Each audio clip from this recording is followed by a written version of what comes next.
Ish banori i edicionit të 4 të Big Brother VIP Kosova, Labinot Rexha, ka rikthyer sërish vëmendjen e publikut pas publikimit të një videoje që ka ndezur debat të fortë në rrjetet sociale.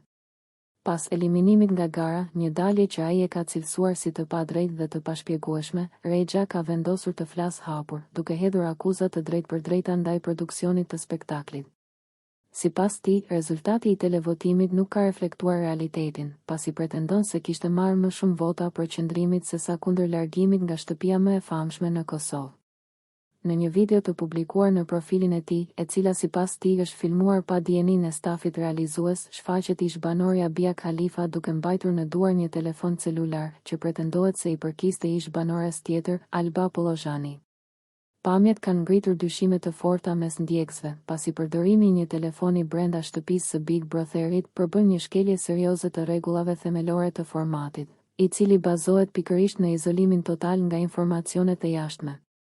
Në përshkrimin që shoqëron videon, Rexha shprehet: "Ja një provë që më ka ngjallur pikpyetje. Telefoni i Alba Pollozhani u gjet brenda shtëpisë pas daljes së Abia Khalifa."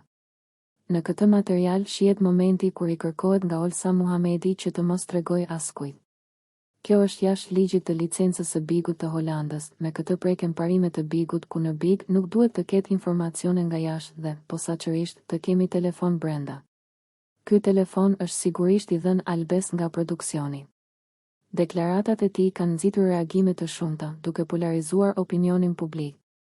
Një pjesë e ndjekësve e mbështesin pretendimin e tij dhe kërkojnë transparencë nga produksioni, ndërsa të tjerë e konsiderojnë këtë si një përpjekje për të tërhequr vëmendje pas daljes nga loja. Deri më tani, nuk ka pasur një reagim zyrtar nga produksioni i spektaklit lidhur me këto akuza, ndërsa mbetet për t'u parë nëse kjo situatë do të marrë për masa më të mëdha apo do të sqarohet përmes një deklarate publike. Në çdo rast, publikimi i kësaj videoje ka rikthyer në qendër të diskutimit jo vetëm eliminimin e Rexhës, por edhe integritetin dhe transparencën e formatit, duke shtuar presionin ndaj organizatorëve për të dhënë shpjegime të qarta mbi ngjarjen.